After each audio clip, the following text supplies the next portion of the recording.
Hello, and welcome back to another episode of In the Kitchen with MTL Mike. On today's episode, we're going to do a BLT sandwich, except I don't have any lettuce, so we'll replace the lettuce with some nice Gruyère cheese. Now, this is going to be another simple recipe, so we're looking to have some really nice ingredients. So again, we have nice Kumato tomatoes. So if you're not familiar with these, as you can see, they're a darker color. They kind of start off greenish with a little bit of brown, and then as they ripen, they kind of turn more brownish. Very delicious tomato. We have some fleur de sel here. As I said, we're replacing the lettuce with Gruyère cheese. I'm sure it's going to be delicious. Some bacon. This is not sponsored, but the bacon that we normally get. Some nice country style loaf. And we're going to do a bit of a Japanese twist on this. So we're going to have some Kewpie mayo, which is quote unquote Japanese mayo. You can find it in most Asian stores. Sometimes I think even Costco has it. And then the real star of this is going to be another ingredient that we from the same people that we saw last week. So Hiroshi and Chiaki. They actually make a really cool ingredient that they call balsamiso. And it's kind of what it sounds like. It's basically a mixture of miso, which they prepare themselves, as well as balsamic and some other ingredients. And Chiaki told me that she really likes putting it on sandwiches. So I decided to give this a try. So we're essentially going to mix that up with the Kewpie mayo. So we're having this Japanese twist on a BLT, again, without the lettuce, but with cheese. So let's get preparing. While the bread is toasting, I'm going to cut up some of the Gruyère and as well as the cheese.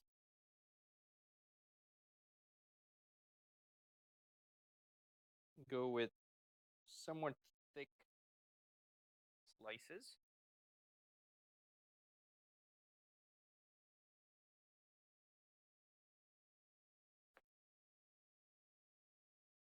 I think 3 pieces will be enough to not overpower the sandwich. And now we're going to go ahead and slice our Kumato tomatoes. I'm slicing them now so that I have time to salt them and let the salt really penetrate the tomato for extra flavor. I usually core the tomatoes, so I'm going to go ahead and do that. I'm going to core it here a little bit.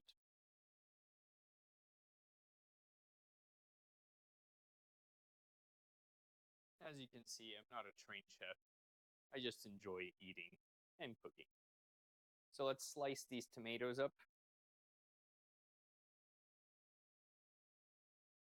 Go with nice circles.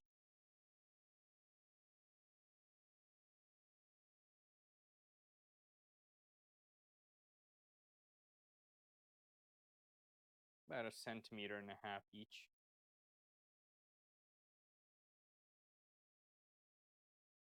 That's about 1/2 inch for our American friends.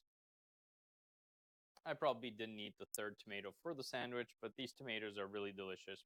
Probably just have it on the side. Using a serrated knife. Funny thing, my very first real job, really long time ago, still in Seja in college, was actually selling knives. And this is actually still the knife that one of the knives that I was actually selling. This is actually the original one that I had as part of my kit. They were They were very expensive. I was a really bad salesman, but these knives are really, really good. I never had to do anything with this serrated knife for now almost 20 years ago. So yeah, and that's if I didn't learn too much in that job, except I did learn that serrated knives do a better job with tomatoes. We cut our tomatoes. Now let's put some fleur de sel. If you don't have fleur de sel, just go ahead and use regular salt. I usually use regular salt. This time I was in Costco and they had a good deal on a large bag of fleur de sel, Mediterranean fleur de sel, so I went ahead and got it. Otherwise, just use regular salt. We cut our cheese, we salted our tomatoes. We're gonna put that to one side and we're gonna cook the bacon. We put our bacon to fry, so I put the bacon on a cold pan. We're gonna fry that up. The bacon is starting to sizzle, smelling nice and bacony in here. And we're gonna start flipping it. Always better to flip your bacon more often for a nice even cook. We're gonna give this one more flip here. Nice, nice. Very nice. We're getting some really nice coloring here. This is gonna be some crispy bacon. All right, so this first strip of bacon is ready. Look at that. Beautiful, nice and crispy. We are ready to put everything together. Before doing that, I just want to try out the balsamiso on its own. It smells really nice. It really smells and like the miso and like the balsamic vinegar. It's a really interesting combination. Very very original. So let's try this batch. So yeah, you definitely get a mouthfeel that's similar to when you're trying miso, where you're making a miso soup, but you don't get that very, very strong salty kick that you usually get from the miso. It's mellowed down by the sweetness of the balsamic vinegar. And again, not sponsored, just really like what Hiroshi and Chiaki are doing here in Montreal. So if you're interested in giving this a try, I'll put down their information below. You can order from them. And just so you know, this coming weekend, they're actually holding a pop-up event, which they call Koji Italian, where they basically, so Hiroshi as the chef, he's had French and Italian chef training, and so he's combining those Italian flavors with koji, which is one of the essential ingredients in making various Japanese foods, such as sake and other fermented foods. And so he's combining those. It's a multiple course meal. I actually attended last year. It was absolutely delicious. The menu changes every time they have a pop-up, but that was actually the first time that I tried the balsamiso. It was actually part of, it was featured in at least one of the courses. It was basically incorporated into a steak sauce. That was very nice. And that's where I tried it. Chiaki told me that she uses it on her sandwiches. So yeah, I'll put down their information below if you want to go check out the Koji Italian event. Definitely, if you're into gastronomical eating, highly recommend it. It'll definitely open up your gastronomical horizons. But yeah, back to making our sandwich here. I'll first put the QP mayo. For those of you who might not be familiar with QP mayo, I don't usually eat mayo by the spoon, although coming from an Eastern European background, namely from Ukraine. Both my grandfather really liked mayonnaise and ate quite a bit of it. So yeah, the Kewpie mayo, it's a bit different. I think here, especially in Montreal, we're used to Hellmann's mayo for the most part. The Kewpie mayo, I'm not sure how to describe it. It's almost more savory. Hellmann's mayo is, I'd say, more neutral tasting. This one has kind of more flavor to it. Definitely, yeah, a bit more savory. Not sure if it's because there's more eggs. Maybe the oil they use is it's a different oil, but it's a more savory style mayo. If you don't have Kewpie mayo, just use regular mayo. All right.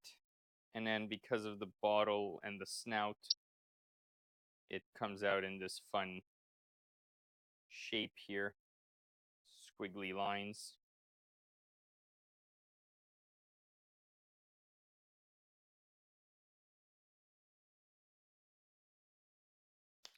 Pretty nice mayo.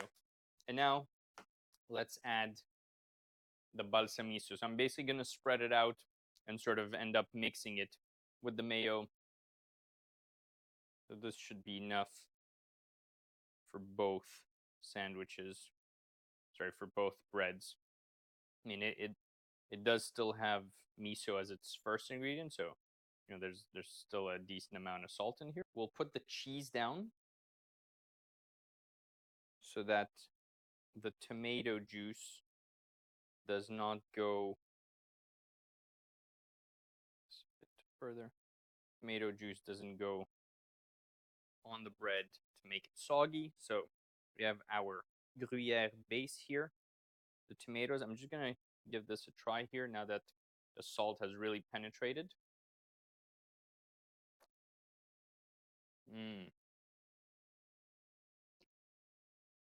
Delicious. Looking at the tomato, you can almost not see the salt. It really penetrated in the tomato. And you don't get a super salty kick because it's really gone through the tomato, but definitely is enhancing the tomato flavor. So put some nice tomatoes here all along. Some crispy bacon. Yeah, I think for this amount of the size bread, 4 slices was a good amount. Cover that. Let's cut into it.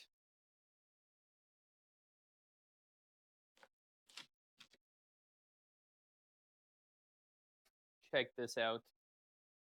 Looks beautiful. Now, let's give this a try. Itadakimasu.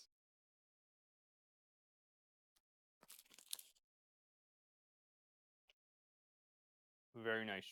Tomatoes giving it some of that juiciness. Crispy bacon. The cheese solid bite to the sandwich. And then, again, the balsamiso.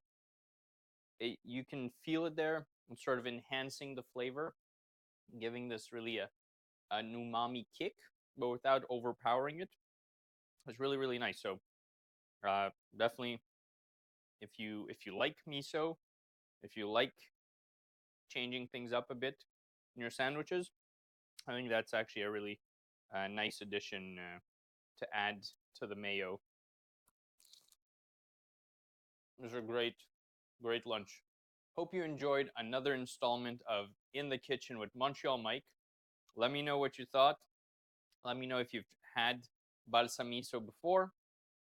Let me know if there's other things you'd like me seeing, eating, and cooking in the kitchen. And see you next time. Ciao.